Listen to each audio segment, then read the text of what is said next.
Mamíferos! Estamos aqui mais uma vez no episódio 20 do Mamíferos Podcast, falando mais um pouco sobre pasto e sobre como a gente aproveitar melhor. Por isso, o nosso título é Como Não Perder Pasto nas Nossas Fazendas. Para isso, a gente teve que trazer aqui pessoas papas nessa área para poder trazer para a gente toda a experiência que eles já tiveram e aquilo tudo que a gente tem que lembrar quando a gente vai fazer um manejo de pasto da forma mais correta possível.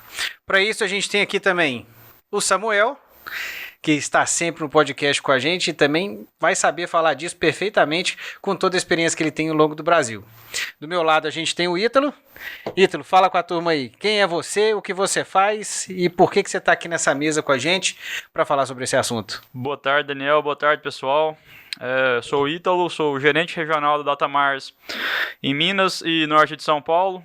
A gente faz a parte comercial, a parte técnica, a parte de cerca elétrica e todos os produtos que a empresa oferece, balança, identificação e seringas. E você é do tipo vendedor que chega lá e vende ou você resolve o problema do cara no meio, que traz que a técnica seja muito mais importante às vezes até do que o produto por si só? Daniel, a gente tem que ser os dois. Tem que chegar e vender e tem que resolver. Bom demais, bom demais. E na minha frente a gente tem o Ernesto. Ernesto, conta um pouco também para a turma quem é você e por que você está sentado nessa mesa hoje com a gente. Boa tarde, Daniel. Boa tarde, Samuel. Boa tarde, mamíferos. Boa tarde. Não sei se é boa tarde, pode ser bom dia, pode ser boa noite. A gente fala olá. Olá. Cara, é uma honra estar aqui com vocês, eu sou fã de vocês mesmo. Eu sou Ernesto Coser Neto, sou veterinário e sou gerente de produtos da Datamars Trutest, sou responsável pelas linhas de cercas elétricas e medidor de leite aqui no Brasil. E a gente tem discutido sobre o porquê do uso da cerca elétrica, né? E é para isso que a gente está aqui hoje, a gente usá-la aí como uma ferramenta auxiliar demais na fazenda. Bom demais. E eu quero dizer para vocês o seguinte, hoje a gente estava discutindo antes de como é que seria a pauta, como é que seria esse podcast que a gente está gravando oficialmente agora para vocês, e aí a gente percebeu que é história demais, é conteúdo demais, é coisa muito boa. Então, atendendo a pedidos de um podcast um pouco mais curto e sem deixar de aproveitar o que o Ítalo e o Ernesto têm para trazer para a gente, nós vamos fazer a parte 1 e parte 2 desse podcast para vocês. Essa primeira, então, trazendo como não perder o pasto. Então, Ernesto, começa pra gente. Por que você fala tanto de não perder o pasto? Qual que é o seu sentimento, assim? Por que você tá com tanto ódio no coração de quem não usa o pasto como deveria? Ô, Daniel, eu tô há 10 anos na empresa, né? Eu sou veterinário, com 26 de formado. Então, eu tinha 16 anos de formado quando me apresentaram a ferramenta da cerca elétrica. Não sabia nada. Eu não sabia sequer para que serve o isolador de canto, aquela famosa carambola. Eu não sabia nada. E aí me dei conta dessa ferramenta. A nossa empresa é de origem da Nova Zelândia. Eu fui para a Nova Zelândia, cara, e o modelo mental mudou radicalmente, sabe? Aí eu fui entender que a cerca elétrica não é somente subdivisão. A cerca elétrica é uma ferramenta para manejar pasto. E olhando para o Brasil, a gente percebe que não é uma dor no brasileiro ter pasto rapado ou pasto passado. Não é uma dor no brasileiro formar pasto e não colher. Não é uma dor no brasileiro perceber perdas de pasto. Sabe, talvez, né, já me responderam, a abundância nos faz ser relapsos e não mensurar essa perda, assim, sabe? Enquanto na Nova Zelândia, por eles não terem ração, não tem grão lá, né? O relevo não permite agricultura, ou eles colhem toda a folhinha que nasceu, e eles colhem, ou eles quebram. E aí, né, trazendo isso para o Brasil, onde é comum você ver casos aí que o cara forma um pasto e o cerqueiro não terminou a cerca, eu não boto gado, sabe? E a pessoa fala isso sem constrangimento algum. Né? E aí daí que nasceu assim, porra, quem manda na minha fazenda sou eu quero botar o gado para comer onde eu quero, e se eu domino a cerca elétrica, tá proibido perder pasto. Entendi. Isso é uma coisa interessante, né? Eu não me lembro mais aonde, que eu sou péssimo de memória, mas em algum lugar eu li que os maiores avanços tecnológicos da sociedade vieram justamente em tempos de guerra, porque eram tempos de adversidade, então você precisava, com fome, até por causa de inimigo, você precisava de ferramentas como a internet e tudo mais para você poder vencer o inimigo e conseguir ser melhor na guerra. Então a adversidade eu vejo que traz uma evolução muito forte. Isso que você fala, eu concordo muito. Eu acho que o fato da gente ter abundância demais de capim, a gente ter abundância de espaço mesmo, né, para poder praticar pecuária e agricultura, ela traz às vezes esse problema da gente não preocupar tanto com o desperdício. E isso realmente é algo que me incomoda também. Então, tem uma que fortalece essa sua teoria, não tem aquela, a dor faz o remédio? Sim. Então, assim, não é uma dor, né? Vai nascer de novo, não vai crescer, não, sabe? Não é uma dor. Até pouco tempo atrás, talvez hoje não mais, mas a gente tinha grãos, né? A ração num custo fácil, né? Sim. Mais barato, e o cenário está mudando. Então, ou a gente passa a administrar melhor esse pasto e passa a usar a ração de forma estratégica, o que a gente não pode usar é usar a ração de forma compensatória. Eu perder pasto e corrigir esse erro via suplementação. Né? E seguir não corrigindo o manejo, porque aí esse pasto vai degradar. Então, se a gente for olhar aí, mesmo nas principais fazendas, as mais tecnificadas, é esse cenário. Você tem perda de pasto, mas essa fazenda está entregando um GMD legal, essa fazenda está entregando uma produtividade por hectare legal, mas abusando dessa despesa compensatória. Né? Ração e reforma, né? Porque não manejou bem, não é pastor. Mas por que não nos ensinaram isso, cara? Esse que é o ponto. Eu queria até voltar um pouquinho, Ernesto, no tempo. Pasto é uma coisa que a gente tem começado a aprender alguma coisa sobre pasto muito recentemente. Se a gente voltar aí 50 anos atrás, o que a gente tinha de indústria de semente de capim? Praticamente não existia nada.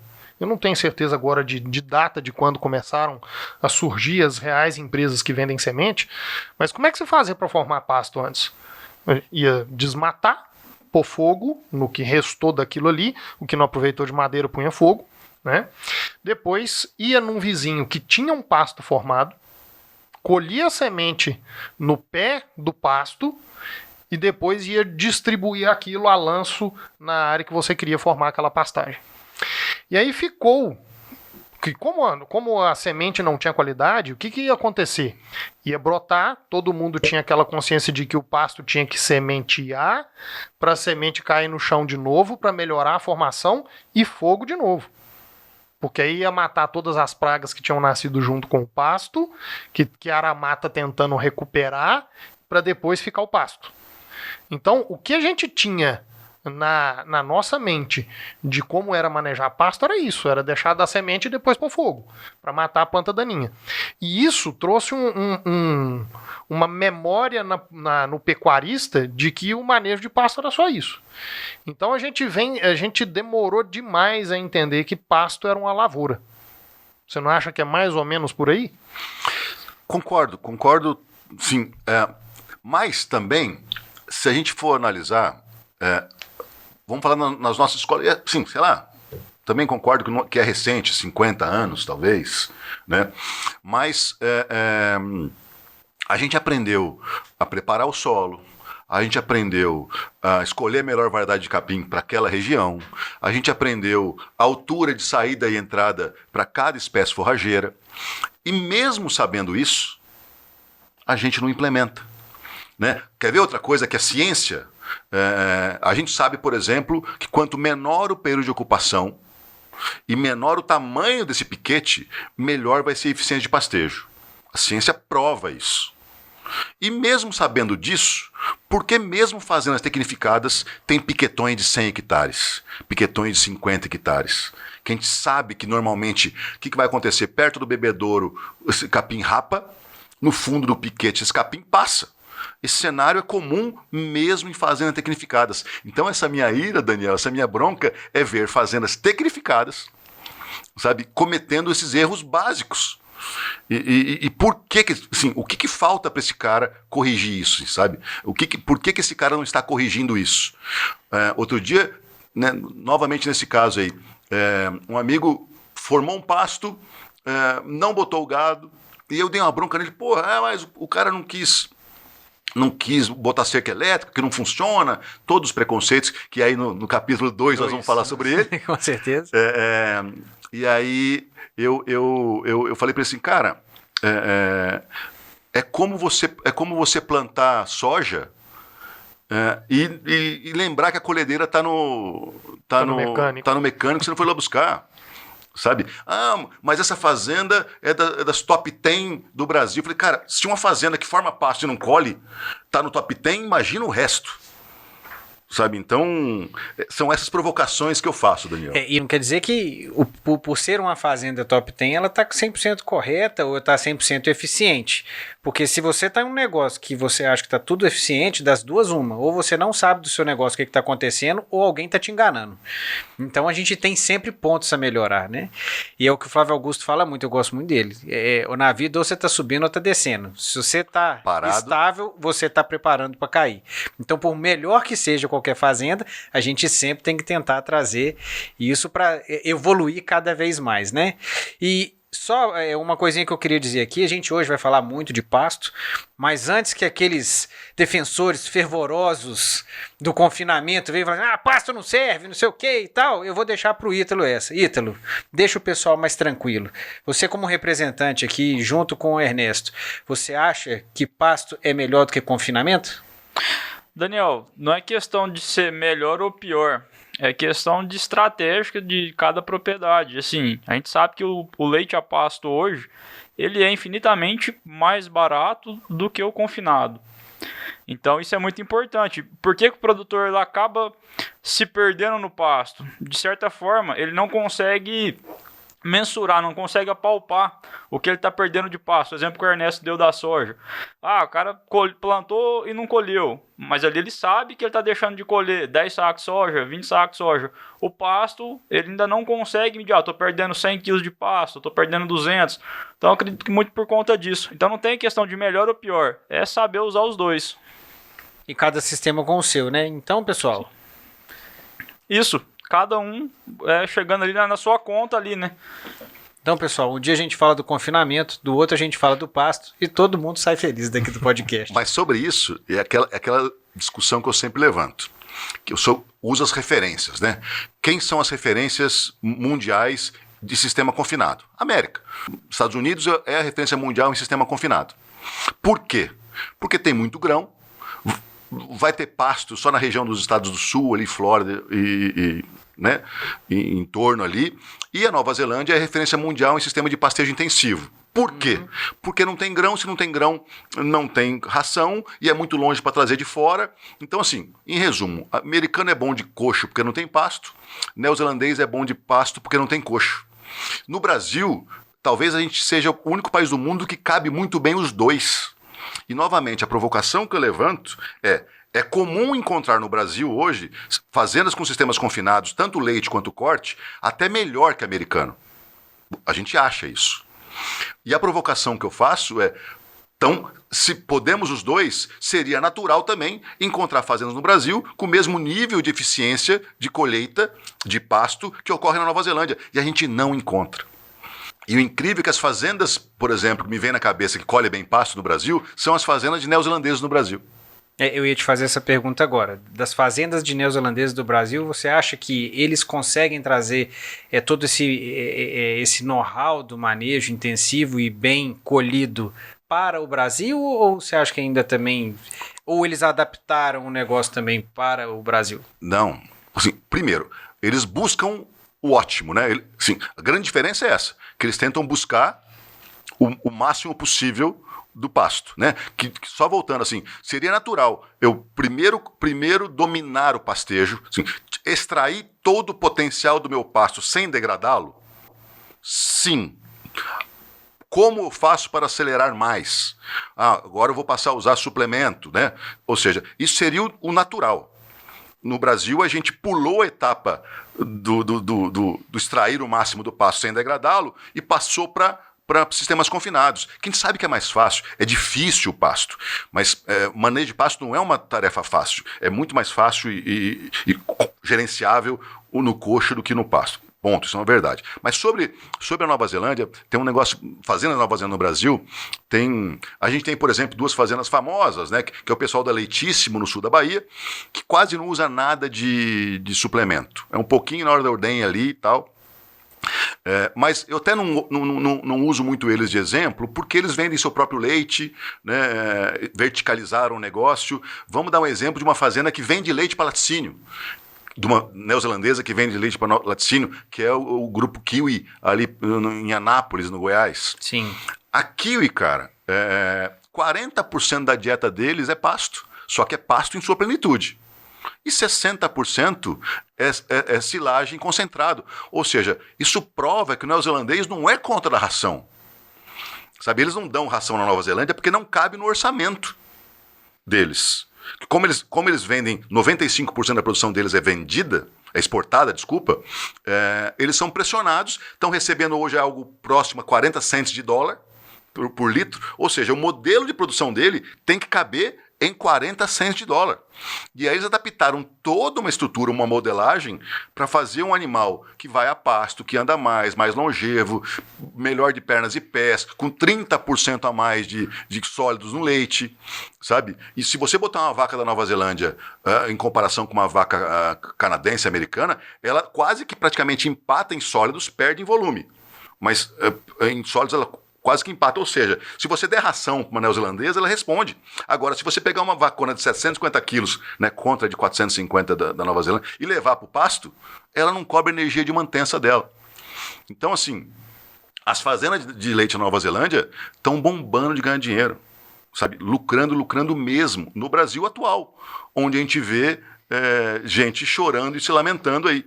E sim, e novamente, essa fazenda que eu dei exemplo usa silagem e ração como a maior porcentagem da dieta deles. Então, nada contra o coxo, né? O coxo.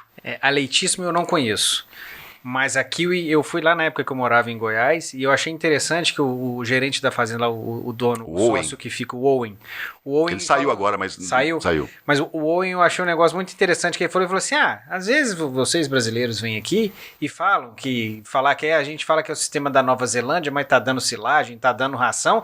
Ele falou, eu não tô aqui para replicar o sistema da Nova Zelândia, eu tô aqui para ganhar dinheiro. Se para ganhar dinheiro é silagem e ração e faz sentido a conta, a gente vai dar mesmo. O negócio é fazer algo eficiente, não é defender um modelo ou outro. E eu achei isso muito interessante e me trouxe uma outra visão do negócio. Que é realmente o que dá dinheiro? O que dá dinheiro? Você tem uma vaca meio sangue gersolando, é uma vaca 5/8, 3/4, você pergunta para um neozelandês e ele fala assim, não me interessa. Me interessa qual que é o touro que está dando umas filhas que dá mais leite não, mas mais sólidos. É o touro tal. Eu não tô nem aí pro tipo de... Não, eu vou te falar mais. O produtor da Nova Zelândia não sabe o nome do touro. É a cooperativa que escolhe. Sim. Você bota assim, olha a falta de... Não tem paixão por modelo, por raça. A foto do touro, né? Tem paixão por resultado. Sabe? E é bem isso que o Owen falou. Eles querem o resultado. Se o modelo de negócio está sobrando dinheiro, bora. Quando eu visitei a Leitíssimo, a gente visitou os 2 parceiros da Leitíssimo e eles contaram pra gente, os 2 parceiros aqui, eles estão testando quantidades diferentes de silagem. Uma com mais silagem, a outra com menos silagem. E eu fiz a pergunta, né? Qual dos 3 sistemas deu mais rentabilidade? Eles falaram assim, ainda não podemos dizer. Estamos fazendo as contas ainda para comparar o que vai valer mais a pena. Ou seja, realmente, o que importa é o ganho. O que vai dar de dinheiro. E assim, deixa até adiantar um negócio que normalmente eu apanho, Daniel e Samuel. Sempre que eu falo da Nova Zelândia, alguém fala, mas lá é fácil. Lá, meu amigo, subsídio na Nova Zelândia é 0. Eu até peguei um trabalho esses dias recentes dizendo que o subsídio brasileiro, em função do juro mais baixo, coisa e tal que tem, é maior o subsídio brasileiro do que o neozelandês. Os caras têm neve, os caras têm seca, mão de obra uma das mais caras do mundo, terra caríssima, insumo caríssimo, sabe? Clima com menos luminosidade, sabe? Não tem mercado interno, tudo é exportado, sabe? Meu, não tem nada mais fácil lá. Eles são uma vírgula no canto do mapa, né? Exato. E isso eu acho uma coisa muito engraçada, fazendo um paralelo com uma coisa que a gente sofre muito. A gente faz muito trabalho para laticínio, e nesse trabalho para laticínio tem muito a ver com a qualidade do leite, e uma das formas de você atacar a qualidade do leite da forma mais eficiente é vindo através do motorista, o elo entre a indústria e o produtor. E quando você começa a trabalhar com isso, e eu já fui em alguns laticínios, fala, olha, a gente tem um modelo aqui que dá para trabalhar, você faz isso com o motorista, vai atuar assim no produtor e tal. E eu falei, não, mas desse jeito aí, ó, deixa eu falar uma coisa, eu entendo o que você tá falando e tudo, mas aqui é diferente. Eu falei, mas por que é diferente? Aqui é diferente porque você tem que ver as estradas aqui como é que são, é uma coisa terrível, você tem que ver tal coisa, que é a mesma coisa de quando eu morava no Rio Grande do Sul, quando eu morava em Goiás, quando eu moro agora em Minas. Então, eu sinto isso também. Às vezes o pessoal acha que o outro é muito mais fácil e o dele é pior, porque é o que ele vive. Como é o que ele vive, ele sente na pele, logo ele chega na conclusão que o dele é mais difícil do que os outros. Mas a gente tem que levar em consideração até que o preço do leite no Brasil, historicamente, é mais alto do que o preço internacional. Não, e esse, talvez, a gente estava discutindo mais cedo, né, Samuel? Sim. Esse é o principal ponto. Sabe? Eu peguei né, o ranking dos 100 maiores produtores de leite do Brasil. Eles autodeclararam o custo de produção de cada um. Dos 100 maiores, eles estão dizendo que 77 deles né, declararam custo de produção maior do que o valor médio do brasileiro, que também é maior que o valor médio mundo. Ou seja, se a gente diz, né, a gente aprendeu que escala e volume é a forma de você melhorar a rentabilidade. Sim. Então me explica por que dos 100 maiores do Brasil, 77% deles declararam que o custo dele está maior do que o custo mundo. Entende como não é sustentável? A gente tinha que buscar, e o custo mundo, galera, é algo em torno de 35 centos de dólar por litro. Sabe? Então, se a sua fazenda, se você não está dando conta de viver com 35 centos de dólar por litro, você está arriscadíssimo a esse laticínio uma hora trazer de fora esse leite. Ah, mas não pode deixar trazer de fora. Meu amigo, como é que eu vou querer barreira tarifária para um produto desse? A gente é o maior vendedor de commodities agrícolas. Se eu barro o cara barra a gente.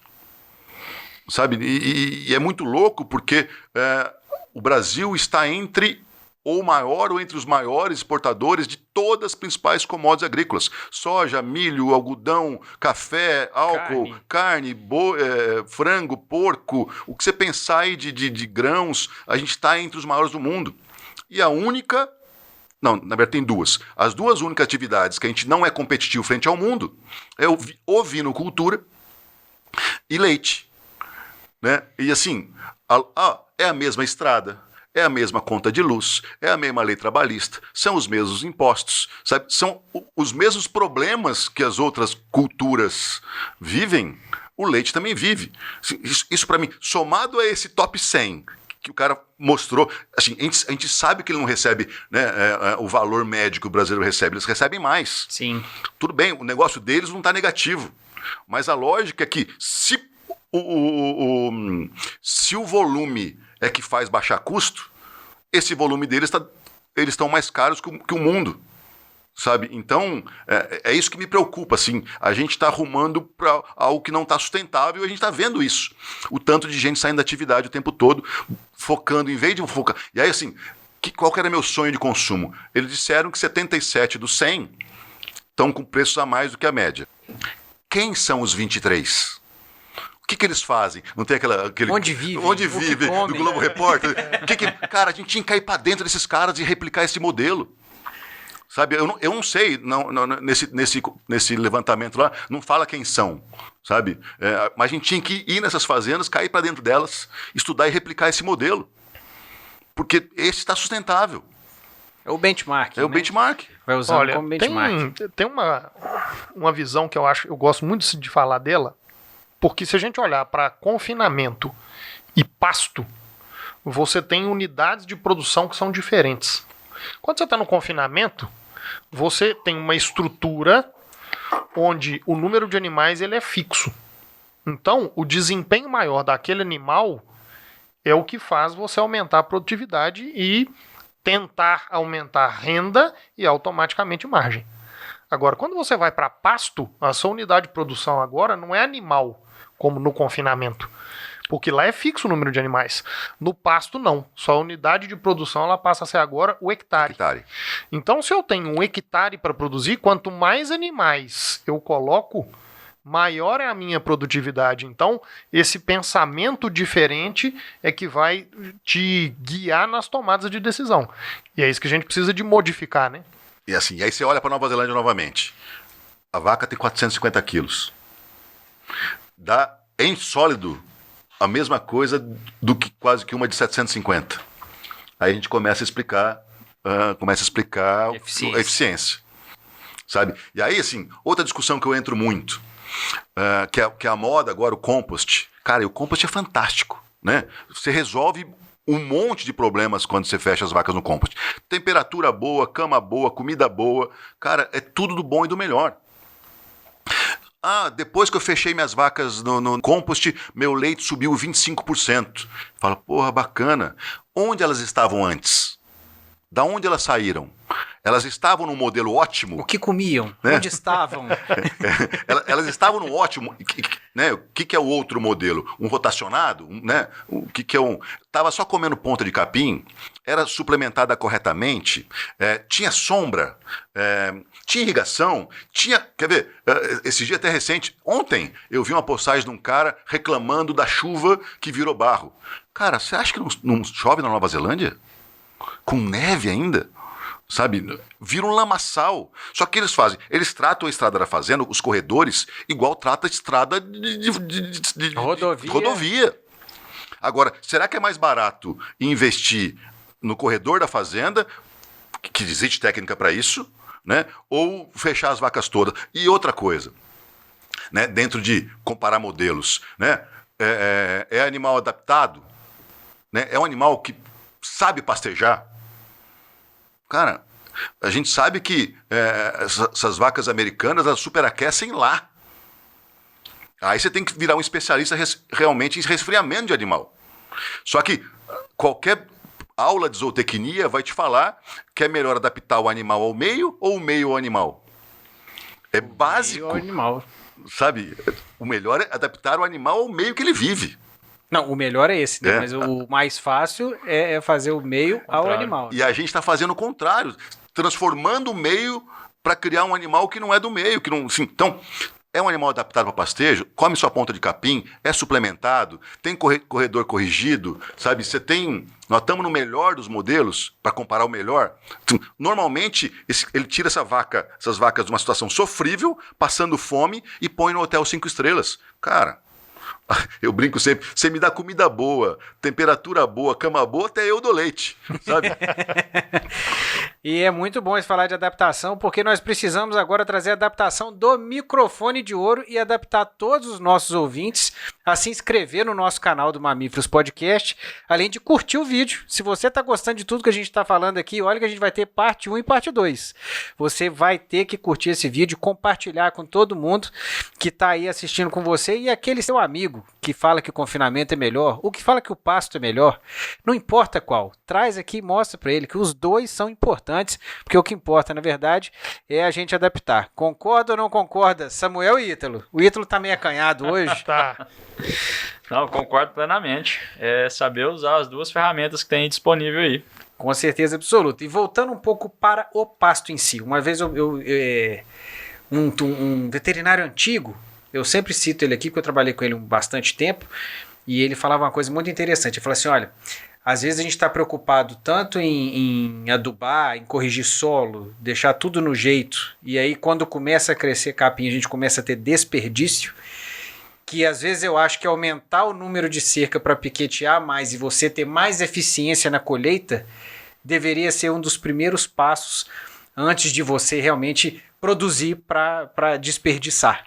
O que você acha sobre isso? Eu assisti uma palestra do professor Sila da Exalc, que ele cita um outro professor, agora que eu não lembro quem que ele cita, E ele fala assim... Deve ser o Moacir, não? Não, ele citou um outro lá.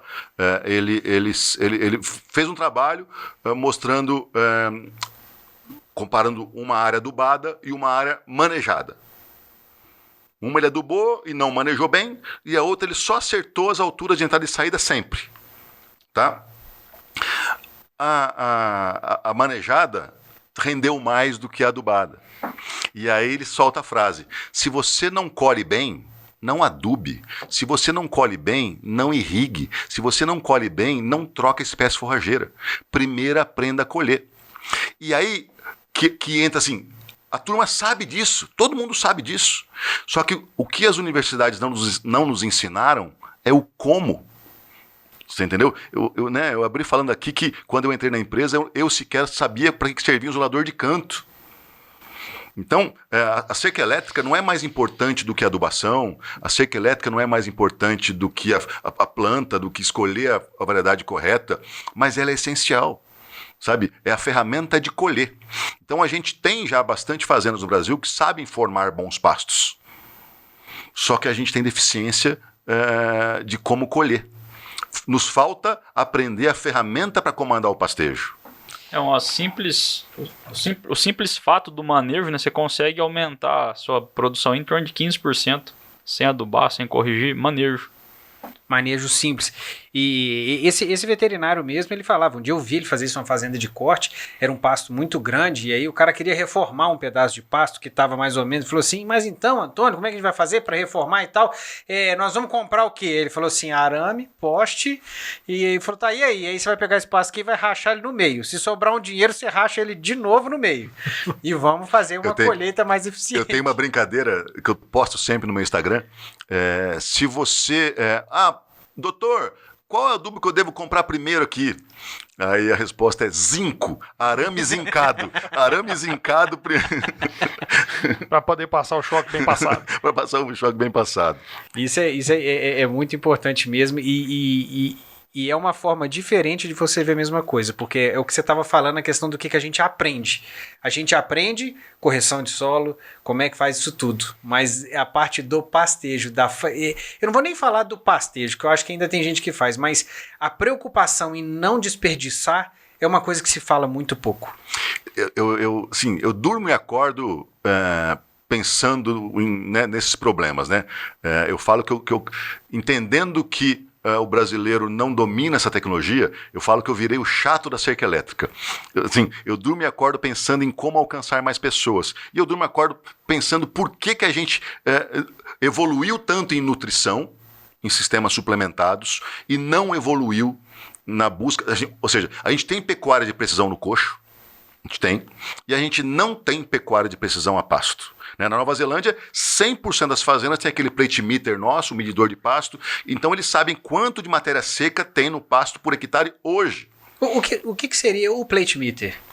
O plate meter, imagina um prato que amassa o capim e ele transforma essa informação numa informação digital e ele te dá quanto de matéria seca tem ali.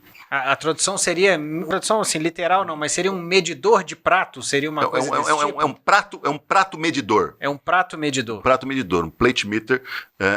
E assim, então eles medem todo dia e eles dão 1 quilo de pasto por lote dia. Então eles sabem, esse animal precisa comer 2,5% do peso vivo dele em matéria seca por dia. Ele tem X quilos de matéria seca por hectare. Ele faz uma faixinha com cerca móvel e oferece por dia ou 2 tombos, 2 trocas, 3 trocas diárias ou mais por animal, por lote dia, sabe? Então, eles dão 1 quilo de matéria seca que o animal vai colher. Porque a mão de obra ela é tão cara que eles não podem ter esse garçom de vaca. Sabe? É o animal que vai colher a comida dele mesmo, sabe? Então... provando que quão mais difícil é aquela terra, sabe? Entendi. Ou seja, quanto mais divisões eu tiver, quanto mais divisões no dia, melhor vai ser a minha colheita. Exato, sim. A ciência fala que quanto menor o menor período de ocupação e menor o tamanho da parcela, mais você comanda o pastejo. A gente sabe, braquiária entra com 20, entra 40 e sai com 20. Então você consegue comandar melhor. Lembrei de uma história bacana para a gente contar aqui agora. Eu estou como diretor de comunicação da APPS, uma entidade filantrópica aí e tal, são consultores, pesquisadores, e eu estou como diretor de comunicação dela. São pessoal da Exagro, pessoal da Scott, da Boviplan, da Via Verde, pesquisadores da Exalc, pesquisadores da Embrapa e outras entidades por aí. E eu fui convidado para participar de uma mesa redonda com o pessoal da WWF, para discutir meio ambiente, pegada de carbono, balanço de carbono, o que o gado emite de metano, aquele papo todo lá, e levaram uma pesquisadora para falar sobre isso, e no final veio a fatídica pergunta que todo consultor trava. Entendi, é bacana, rotacional é bacana, realmente vai deixar a fazenda num balanço positivo de carbono e não negativo, entendi, mas qual que é o número mínimo de piquetes? Aí a pesquisadora travou, 4 é melhor do que 3 é melhor do que 5 é melhor do que 4, 6 é melhor do que 5. Aí eu pedi a palavra. Falei, doutora, eu entendo sua dificuldade de responder essa pergunta, porque cercamento é algo muito caro. Uma cerca convencional hoje está na casa dos seus R$15.000 por quilômetro. É difícil você achar um balanço econômico para ver a viabilidade de se vale a pena piquetear ou não. Mas, se o técnico domina a cerca elétrica, eu vou trazer essa conta aí para R$3.000, sabe? 5 vezes menos até. E se eu domino a cerca elétrica móvel, eu sequer preciso piquetear. Eu só faço a cerca perimetral e eu vou fazendo faixinhas com esse animal, ou seja, nem piquetear eu preciso. Ela falou, nós da forragicultura precisávamos dominar essa tecnologia e não dominamos. Então, é por isso que eu me tornei o chato da cerca elétrica. Não, mas que bom, né? Que bom que tem um chato da cerca elétrica para poder ensinar pra gente aquilo que o pessoal da forragicultura não consegue. Tem essa vantagem. E começar a formar mais multiplicadores disso, né? O Ítalo é um deles. Exato. Conta pra nós, Ítalo, com algumas coisas que você tem feito aí dentro dessa regional sua. Cara, nós temos um case que eu sempre gosto de citar ele, na região de São Gotardo, região de hortifruti, né? Terra muito cara, muito valorizada, e esse cara ele planta alho, é um grande plantador de alho, e ele tem, né, áreas em pivôs arrendadas, fortuna, segundo ele, o hectare ali por ano ali, e que não é minha praia isso, mas quando você tira a cultura alho, tem um vazio sanitário ali, eu acho que em torno de 4 meses, e ele plantava decumbens e ficava parada essa área. Imagina ali 30, 50 hectares parado por 4 meses sem produzir nada. O capim lá e ninguém colhendo. E irrigado, né? Irrigado, e ele tem um confinamento e pagando arrendamento de pasto. Não é possível. É possível. Era possível. E aí nos conheceu através do Ernesto aí. E tivemos na fazenda e montamos um projeto para ele inicialmente num pivô de 24 hectares lá na época. Ele começou ali com, se eu não me engano, 3 anos atrás, com 225 animais nessa área. Então nós construímos uma área de lazer central na base do pivô, para pôr sal, já tinha o ponto de água ali, né? E ia mudando os piquetes com cerca móvel. Então a gente começou quartificando, fizemos um X. Então punha o gado no quarto 1, comeu, vou pro quarto 2, eu trazia o gado na área de lazer, fechava, construía a cerca rapidinho, cerca móvel, o quarto 2 e liberava os animais de novo. Isso daí ele adorou e foi replicando. Eu acho que todos os pivôs dele hoje tá nesse sistema. Assim, ele enxugou o negócio de arrendamento, continua rodando o confinamento dele, um confinamento estático, e hoje eu acho que deve estar em torno de umas 3.000, 3.500 cabeças. E aproveita a área que ficava parada 4 meses ali, pagando por ela e para ela ficar parada. E deixa eu te perguntar uma coisa, Ítalo. Com essa questão da cerca móvel, de você ficar toda vez, mais de uma vez no dia, ficar trocando cerca de lugar, o funcionário não reclama um pouco disso, não? Com quanto tempo que ele demora lá nessa fazenda? É lógico que vai demorar, vai depender da fazenda. Mas o que você me traz da experiência assim? Quanto tempo o cara demora no dia trocando cerca e tudo mais? Daniel, depende do período de ocupação e tamanho de lote. Então, assim, cada fazenda ela tem a sua receita. Lá eu não me recordo agora exatamente o período de ocupação, mas eu acho que era em torno de 3 dias. A cada 3 dias eles iam rodando. Então, assim, é muito rápido. É estaquinha, é vareta plástica. Você vai e crava ela com a mão, não tem que bater. O fio é um fio eletroplástico, é leve, tem um carretel, como se fosse um molinete de pesca, que você vai levando, soltando o cabo, o fio, e quando vai recolher você vem rebobinando ele. Então é muito simples, muito fácil, é rápido. É coisa boa, porque provavelmente alguém vai trazer isso, né? E a mão de obra? Cadê a pessoa para ficar trocando a cerca de lugar? Então... E detalhe, não precisa de mão de obra. Tem que ser um cara que entende. Não, é alguém que queira trabalhar. Aí a pergunta, não, você tá falando isso, mas você não conhece a região aqui não, aqui é difícil de mão de obra. O mais interessante que o pessoal tem que entender, quem tá aí assistindo, não tem que cavar buraco, socar estaca, né? Essa estaquinha é uma estaquinha muito simples. 20 centímetros, é um preguinho que você pisa nele, 20 centímetros que ele afunda no solo. Leve. É muito fácil e rápido, né? De carregar, manusear e instalar. E o interessante desse case, quando a gente acabou de fazer a entrega técnica, né? Passa aquela coisa linda, alta, até passado já do ponto de pastejo. Aí o dono olhou, oi, tudo, mas essa cerquinha não vai segurar boi não, vai? Falei, cara, a gente tinha uma certa liberdade, falei, vai embora pro escritório, tira o olho gordo aqui do nosso trabalho aqui. Eu tenho um caso muito legal, na Viraí, na fazenda do Cláudio Sabino Carvalho. O professor Moacir Corsi é consultor lá e é muito parceiro meu. Já dei 19 aulas na Exalc, a convite do professor Moacir. Eu falo que é o meu padrinho profissional e o cara é fantástico, me estendeu a mão, generoso no último, sempre me ajudou. E o caso é o seguinte, era um pasto de integração que vinha correndo uma água e ele plantou aruana com 1000 pontos de semente, então muito denso. Era meio do ano, sul do Mato Grosso do Sul, ele esperava frio, baixa luminosidade, né? E o capim, só que fez calor e choveu e o capim explodiu. E aí eles me ligaram, Ernesto, tá muito denso, se eu botar o gado ali dentro vai deitar todo esse capim. Eu não posso perder esse capim. Falei, professor, vamos fazer strip grazing, pastejo em faixa mesmo? Ué, vamos, você me ensina? E aí mandamos um técnico nosso para lá, Daniel, ele deixou 2 funcionários com a vareta, um massinho de varetinhas, né, e o outro com o carretel, com o molinetão na mão, botando a cerquinha para frente a cada 20 minutos. Andava 10 metros e o gado vinha comendo atrás, ou seja, não pisou em nada, veio comendo de fora para dentro. O primeiro corte, ele manteve esses caras lá.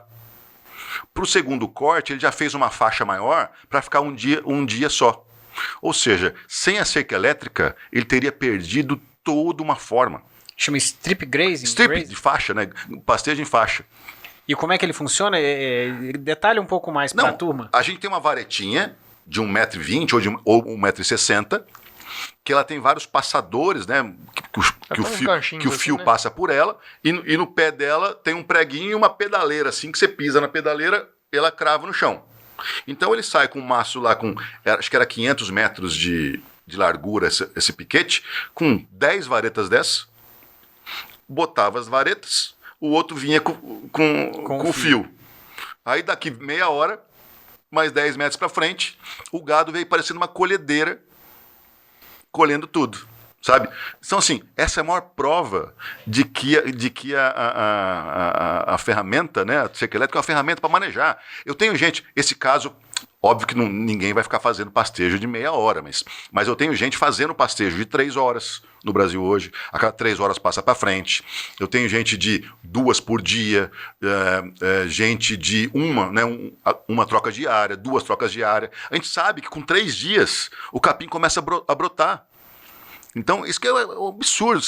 O óbvio que o animal vai preferir comer o brotinho, a folha madura. Então, a gente não pode ter pastejo de mais do que 3 dias, porque eu estou baixando a minha eficiência. E sabendo disso, outro dado também científico, falam em 400 metros da distância do bebedouro para o fundo do piquete. Se você tem mais do que 400 metros, o gado tende a ficar parado muito mais tempo perto do bebedouro e aquela área vira terra. E no fundo do piquete o gado vai pouco lá e ele encana, vira perde toda a sua capacidade, né? Todo o seu valor nutricional. Então, a gente sabe disso. Só que, em vez de corrigir isso, vai para o suplemento e vai para a reforma.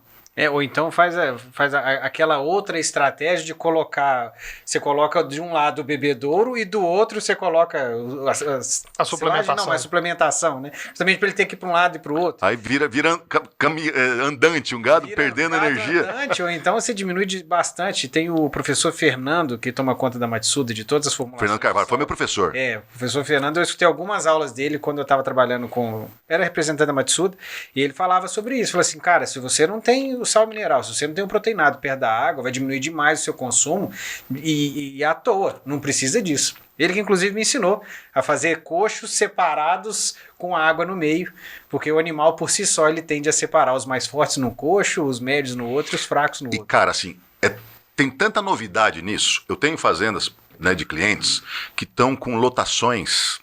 Eu tenho já gente no tal do ultra alta densidade, gente com 2.000 UA instantânea. Então, eu dei um caso, por exemplo, da Santanice, ali em Paranavaí. Santanice está com 850 receptoras Angus para receber os embriões de Nelore deles, em 0,4 hectares. E a cada 3 horas, cada 2 horas e meia, troca. Então, ou seja, vai dar quase 2.000 UA por hectare instantâneo. Né? No dia, são 2 hectares que esse gado está comendo 2 hectares por dia. Sabe? Então, e aí, cara, tudo que a gente sabe... Qual que é o pasto? Não, esse caso, por sinal, é um pasto de mix de 7 espécies forrageiras diferentes. Uma salada? Uma salada, sabe? Mas tem gente com pastejo né, solteira, né? Uma planta solteira ali. Mas, assim, comportamento animal, assim, é totalmente diferente do que a gente aprendeu. Porque se essa vaca não come, não entra no piquete de baixa cabeça e come, ela vai ficar sem comida. Então, tudo que a gente sabe de comportamento, vai ruminar e volta, não. É naquele lugar que ela escolhe. Quando você passa a trabalhar com essas densidades, o animal não escolhe mais. Sabe? São novidades. Essa fazenda da Santa Inês, por exemplo, é um laboratório a céu aberto. Porque está falando de mix de plantas, pastejo de mix de plantas, que é algo inimaginável. Cara, e se com pressão de pastejo, você corrige, você não deixa uma planta dominar a outra. É só você comandar o pastejo, botando pressão. E quando você coloca pressão dessa forma que o pasto consegue sair todas as plantas que você plantou de uma vez só, acaba que eu acredito que você minimiza um pouco essa predominância de uma planta ou outra, né? Mas de tempos em tempos você tem que dar uma reformada ou você joga mais alguma semente? Como é que eles fazem isso? Não. Neste caso específico, é um mix de inverno, que essa área vai ser trocada, sabe? Mas eles têm conseguido manter o dossel igual. Eu até tenho um amigo que veio da Nova Zelândia recentemente, e quando ele esteve lá, ele postou para mim, eu pedi para ele fizesse um vídeo, tinha trevo, plantain e azevém, e aí ele abre a moita assim e mostra um trevo com dificuldade de achar a luz. Ele fala assim, eu vou ter que dar mais uma passada com o gado aqui, porque eu preciso arrumar esse... Você tem que melhorar a luminosidade. A luminosidade. Dá condição para o trevo sair. Dá condição para o trevo sair com boca de boi. Sabe? Então, o que eu quero dizer para vocês? Existe muito mais coisas no pastejo, sabe? Que a gente não foi atrás ainda, sabe? Tá indo no pastejo contínuo, sabe? Tá aquela coisa... a gente aprende na faculdade o contínuo, o alternado e o rotacionado de 8 piquetes. Por que 8, né? Porque 8, a maioria das forrageiras está na casa de 125 dias de período de crescimento, dividido por 8, vai ficar 2, 3 dias em cada parcela, que a gente sabe que 3 dias começa... Só que, cara, aquilo que eu falei, se eu domino a cerca elétrica, eu posso fazer N parcelas móveis, sabe? Não preciso estar preso nisso. Ou seja, o não dominar a cerca elétrica nos deixa preso no contínuo. Mas é contínuo com carga variável. Cara, não existe isso assim, sabe? Além de controlar a altura de pasto e a quantidade de forrageira, agora você tem que controlar a quantidade de animal também, né? Aí só vai aumentando a variável. Põe, tira, compra e vende. Aí eu tenho que ter um pasto reserva. Aí esse pasto obedeceu o período de descanso. e o pasto que o gado tá, não. Né? E sim, você para perguntar, esse pasto reserva, esses animais reserva, não estão na conta do cara. Não. Sabe? Ele só calcula aqueles animais que estão no pastão que ele está. Agora, não entra na conta da fazenda esse outro pasto. Eu brinco assim, o pastejo contínuo com carga variável é um alternado ruim. Sabe? É um alternado ruim. Você tentou dar um descanso para um e para outro, mas... Assim, É por isso que é 0,7 UA por hectare, né? mas o GMD é muito bom. Mas qual que é a renda por hectare? Nenhuma. Né? O animal escolhe o que quer, só come folha boa, engorda mais. Só que vai caber muito menos cabeças nessa mesma área. E isso traz... Eu vi até lá mesmo na Kiwi, num dos piquetes deles lá também, que é Tem pivô também. Tem pivô. E aí tem uma cerca elétrica debaixo do pivô. Não é isso? Eu acho que é debaixo do pivô mesmo. E ela vai andando devagarzinho, e à medida que ela vai andando, acaba que os animais têm acesso ao pasto mais novo, e é igual cortador de grama, uma vaca do lado da outra, perfeito. Não, você tá confundindo. Tô confundindo? Tá confundindo. Então vamos voltar. Na Kiwi não tem essa cerca presa no pivô. É que tem um vídeo famoso do Cristiano Pôncio, que ele foi para a Geórgia e fez esse vídeo lá. Esse vídeo ficou famoso no Brasil, chamava Cerca Elétrica Voadora.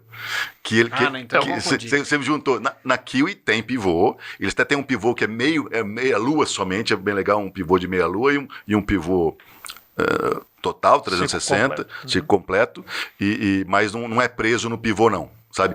Eu achei recentemente, cara, mais ou menos essa mesma ideia, um robozinho lá na Irlanda que ele vai, parece um tratorzinho preso nesse fio eletroplástico e ele vai andando e o gado vem vindo atrás. Ou seja, então eu já vi o robozinho, já vi por vídeo, né? Vi o robozinho e vi esse do Cristiano. Cristiano, nós temos que trazer ele aqui, ele é meu amigo pessoal. Um grande abraço aí, Cristiano. Fã dele também. Esse aí nós vamos ter que trazer ele. Nós vamos trazer ele. Ele era gerente das fazendas lá. Isso. É isso mesmo. E eu também vi, tem um vídeo clássico desse também, que é justamente mostrando como é que o gado escolhe a partir do momento que a pastagem não está homogênea. É um vídeo do Sila, lá na Nova Zelândia, eu uso sempre esse vídeo. Ele faz um corredorzinho de cerca elétrica e... É isso aí. Perpendicular ao corredor, ele planta vários canteiros de capim e uns ele deixa no ponto, né, com vegetativo e reprodutivo. Parcela passada, parcela no ponto, maior e menor. E aí ele filma a vaca quando chega na parcela que tem mais talo do que folha, ela refuga. Sim, ela passa cheirando e larga para trás. E aí no que ela chega na parcelinha, no canteirinho que tem mais folha, tenra, ela para ali e vira uma colhedeirinha, né? Vira uma enceradeirazinha. Então, ou seja, mostrando que o animal vai selecionar, reforçando esse papo de que tamanho de piquete, né? A gente tem que exercer uma pressão, a gente tem que comandar o pastejo, senão eles vão selecionar mesmo. E muita gente desiste justamente porque não consegue isso também, né? Mombaça é clássico. Deixa passar, uma moita cresce mais, aí passa lá com o gado, daqui a pouco deixa eu passar de novo, daqui a pouco você tem quase com a árvore de Mombaça e você tem o outro lado tudo rapado.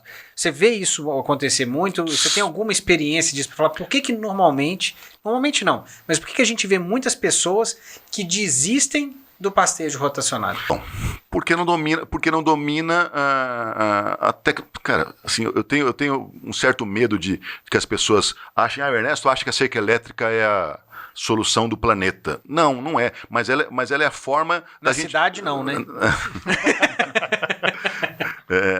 É a forma de eu comandar esse pastejo. Esse exemplo que eu dei, por exemplo, da Santa Anícia, eles me contaram que antes dele passar para esse ajuste fino, essa área era consumida em 30 dias. Tá? Depois do ajuste fino, que novamente reforça, quanto menor o período de ocupação, menor o tamanho da parcela, mais bem colhido vai ser. Depois do ajuste fino, demorou 60 dias e começou a sobrar pasto. Só que eles começaram a cortar e guardar. Entendeu? A sobra. A sobra. Então, assim, a gente tem que ter a cultura do pastoreio. A gente perdeu essa cultura do pastoreio. A gente não tem essa dor aí E assim, eu digo sempre que não é culpa de nós técnicos. Eu me coloco no lugar de nós, porque eu também não sabia nada. A gente não é obrigado a saber aquilo que não nos ensinaram. A gente vem usando as ferramentas que dominamos. A sua responsabilidade é em não correr atrás do conhecimento, né? Não saber. Sim, né, os nossos mestres, sabe, não nos levaram a isso.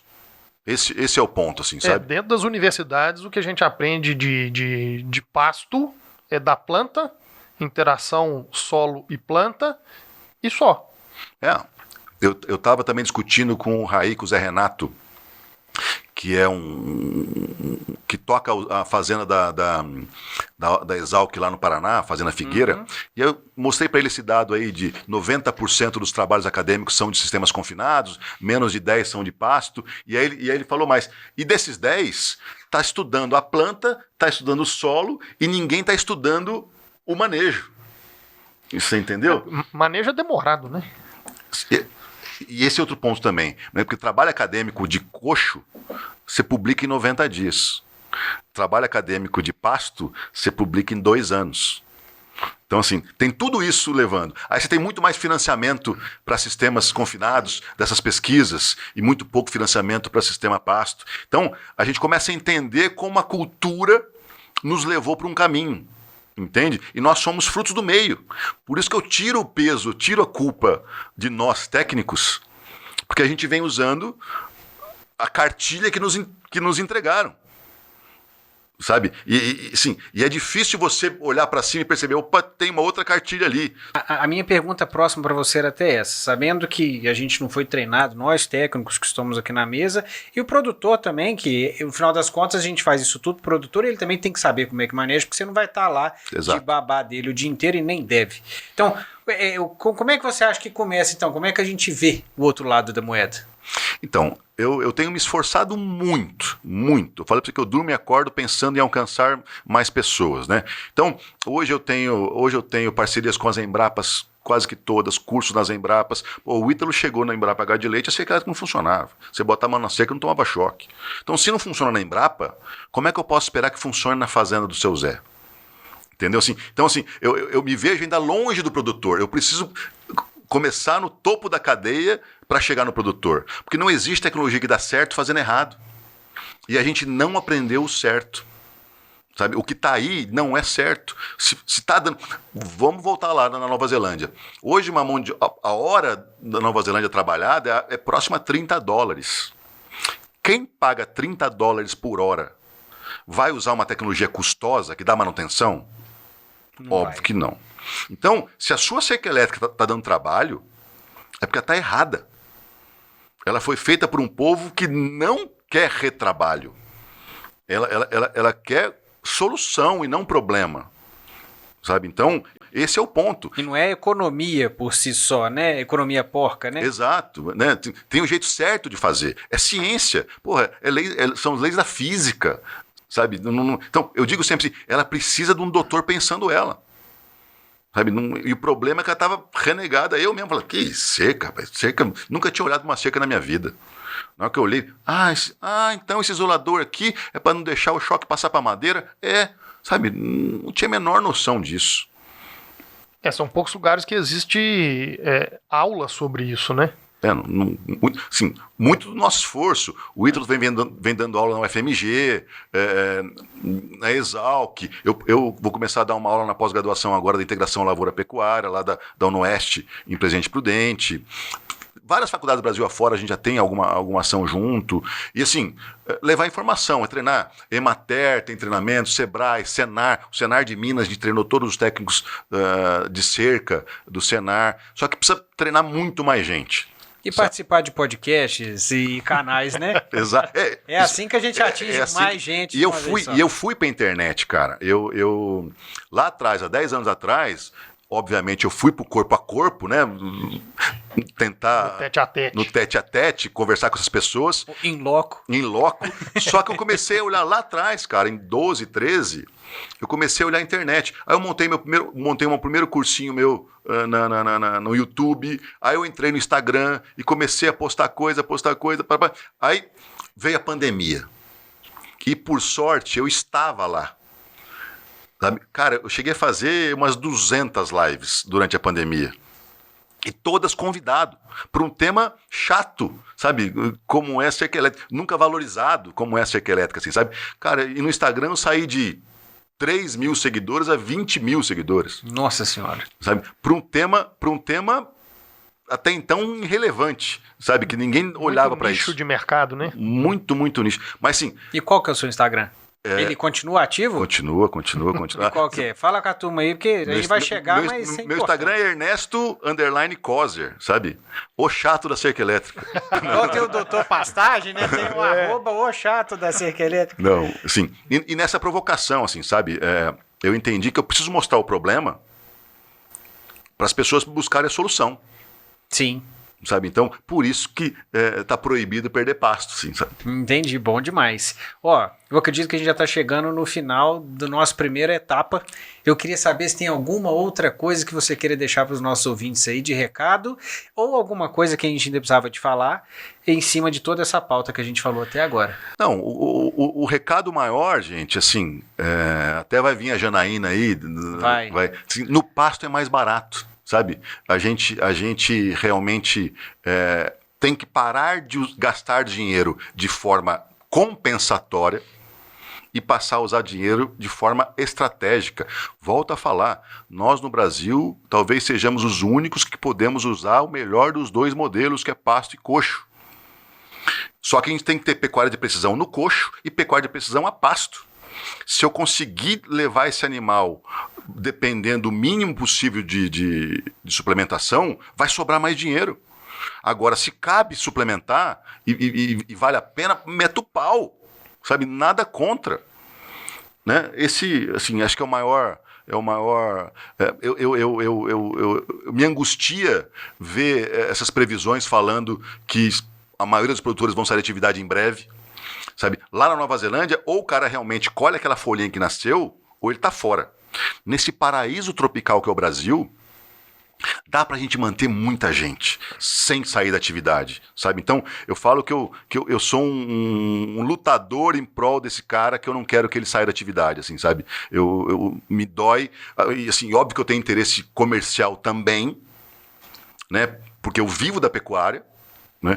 Mas então é melhor eu ter 1000 clientes do que ter 100. Porque vaca não vai diminuir, leite não vai diminuir, boi não vai diminuir. Se a gente conseguir continuar tocando mal o negócio, ela vai ficar concentrada na mão de menos gente.